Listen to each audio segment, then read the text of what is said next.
Hello everybody, my name is Travis and welcome to a brand new video.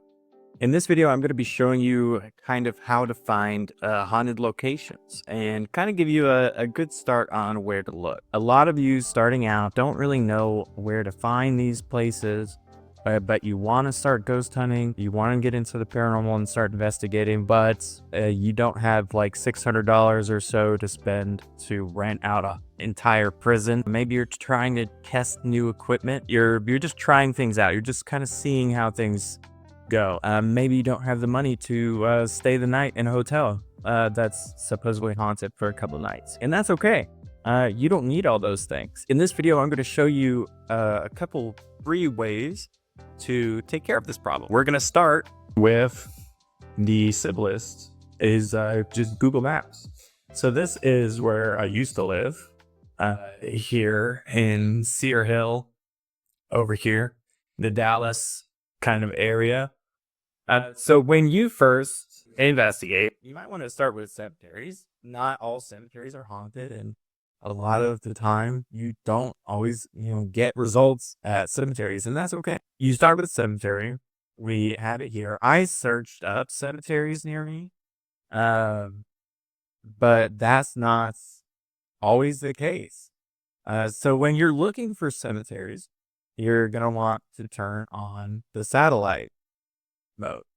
And this will give you a little better idea of what to look for. And basically, okay, so I had to close out that area.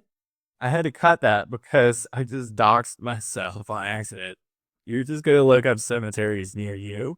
And I put in here specifically because I'm not here anymore. I don't really want to show where I'm living right now. This is where I used to live. And all you have to do is type in cemeteries and you can literally put near me. You don't have to put your city.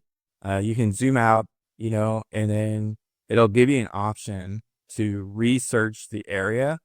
It won't do it here because I specifically said Mansfield. So it's only going to show me at Mansfield. If you put in cemeteries near me, then it will show you more and more. And if you don't have any near you, just zoom out a little more and try it again. So how you're going to do this, looking for cemeteries, they won't all pop up here. There are going to be some small cemeteries that are kind of just out of the way and you just kind of have to look. So you would get in pretty close and you start scanning. And what you're looking for is breaks in like the residential type areas like this. There's a golf course here, but I would look like right here because that area is kind of blank. And so here's Blue Vine. Oh, that's a pet cemetery. So that's a pet cemetery. But generally, you'll look for like parts like these and just kind of look around and zoom in, and then you'll start seeing. Let's get away from the pet cemetery. Actually, let's go over here. You'll start seeing like headstones. You might even want to go through like residential areas and look for stuff like those. And you just start finding these little dots. Again, this is a really small cemetery. They're not all this small, and you just have like one road. Usually they're pretty big, but that's how I found the cemetery over here. It's right here. So as you see, it didn't pop up with the result that there was a cemetery here. I found this just by looking, and this that wasn't there. This like dock trail wasn't there. This wasn't there, and this is behind like a bunch of residential houses. And this turned out to be like one of the most haunted cemeteries I have ever seen. And there's even a video on us investigating the cemetery in the channel. So check that out. The key thing, though, for the cemeteries is most of them are open from dusk till dawn. So you may get in trouble if you if you show up after dark. But a lot of the people like taking care of the cemeteries, sometimes they'll understand and kind of think it's cool. There's this one guy I remember he like reopened the gate for us because I told him what we were doing. And you're not hurting anybody. And even if you want to, you can call the non-emergency number and be like, "Hey, I'm an investigator. And I'm going to be in the cemetery from this time to this time. I promise not to disturb anyone. Now, if you're looking at like stuff like this, I generally wouldn't go to something like this, just because of all the attention of like there's commercial and there's residential houses and stuff right here. And like you just don't want that kind of attention, like especially if you're just brand new and like trying your own thing. Um, I wouldn't go for something like that. Another thing to think about when you're looking for cemeteries and going to cemeteries in the dark, especially if you're by yourself, I definitely want to go. I have, but I wouldn't recommend going by yourself because there are things out there that want to harm you or can harm you, and we're not talking about ghosts. We're talking about people camping out in the woods, being on whatever they're on, and just generally bad people can show up to cemeteries. I know more towards like the like Dallas area. There's cemeteries out here, and this is like not a good area. You do not want to be out in the cemetery like alone by yourself. So if you do go, bring something like pepper spray. Even if if you can and you're of age to bring like a gun just to be safe. I used to bring a BB gun even, like, cause one, it looks real, and two, if you shoot somebody with like a metal BB, like that'll still hurt enough to kind of get them away. I wouldn't recommend a knife because that means you have to get close to somebody and they might know how to use a knife better than you do. So that's my tidbits on cemeteries. Like I said, they're not all haunted, but go out and try it out. And you don't really need equipment either. Like there's different things on your phone that you can use. Like Echovox. It's a paid for app, but it's definitely worth it. It's kind of like a spirit box. Don't try like the ghost apps, like the radar things. Like those don't work. They're not real. They're just entertainment. And most of the time they do tell you that they're entertainment. So next, you could just look up like local legends and find the ones that are free. We have the Lady of the Lake, we have Goatman's, and then these two are paid for. So you can look for things like this, like just public places like this bridge. I've been there a couple times. We have an investigation there as well. And then like this one's just the lake, and make sure you like read up on the lore and what's going on, and especially a lake. A lake is huge, so make sure you do your research and find out where people are like seeing these things. So there is I'm pretty sure there's a website. I forget what it's called, but it kind of shows you like your area, and you can search like any area, and it'll show you where there have been sightings of creepy things. This one's from the Dallas Observer, so even in the news, a lot of people like this post stuff during like Halloween. So that's it. I mean, like you just simply just search up this. Do your research and see that it's free. Make sure you're taking your safety precautions, the pepper spray, BB gun, whatever you need to keep yourself safe. Next, if you have the balls, these people can be very, very, very helpful to you. And it's simply like all it takes is an email.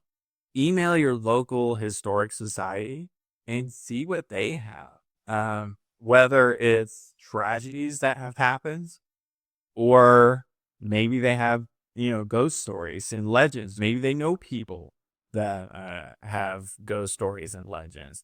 So, all you got to do is reach out to them, and you can even use like something like ChatGPT and just be like, "Hey, I want to write this. I'm a little nervous. Like, tell me how I would put this in a professional way to ask these people, about the paranormal."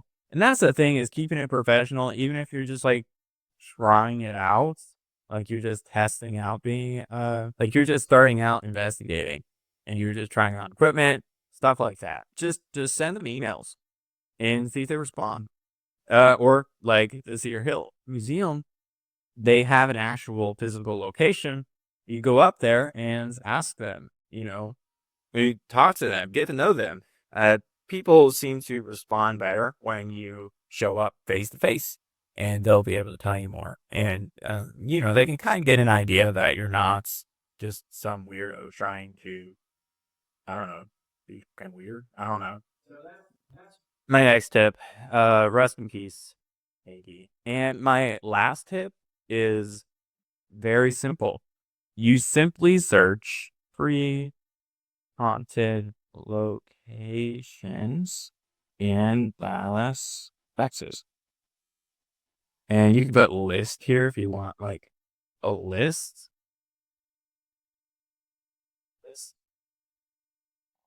Free haunted locations in Dallas, Texas. And it will give it to you. Research has never been more easy than it is right now. So that's what it's doing right now. It's searching. And so it gave me like a map even of these different locations. And I'm going to show me a list, not a map with stories. So now it's just going to list it off. And it even tells you like the actual address.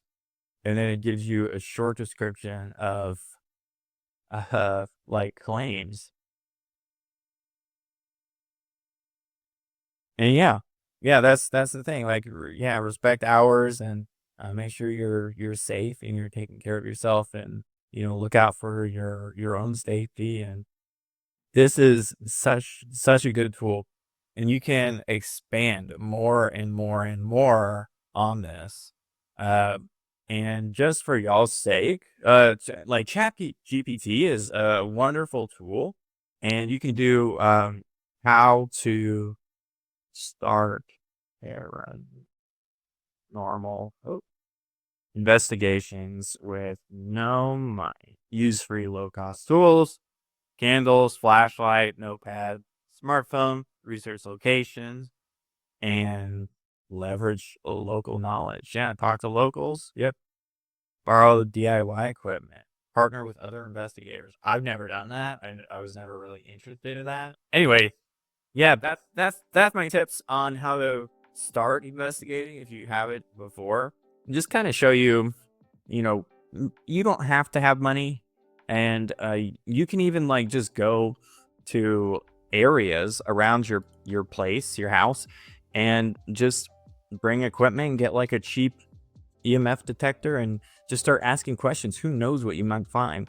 A lot of people will not agree with me on this, but you can even start in your own home.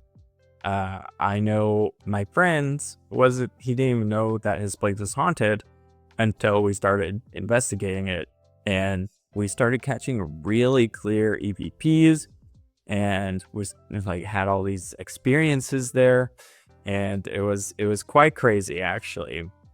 He didn't believe in the paranormal, so he didn't like think too much into weird things happening, but just be careful if you do that for yourself. Hi, editing Travis here. I was going through it and I remembered one more thing that you could do. So just like the historical society thing, you can look up locations like buildings and stuff like that and shoot them an email and tell them that you're a paranormal investigator. And it kind of helps when you have like shirts and you have business cards and stuff like that. So you can go out there, do a little bit, and this is more like for an intermediate type audience. You can even tell them that you're new and you just need practice, and this is how you want to practice. I've heard about your place, and who knows? The worst they can say is no, and that's it. So just be safe, take care of yourself, and if you have any questions, like I said, just comment them down below, and I'll try to answer them as much as possible. All right, see y'all later. anyways, that's the video. I hope you enjoyed it. I hope you learned something. And if you have any questions, make sure to comment them. And I'll see y'all soon.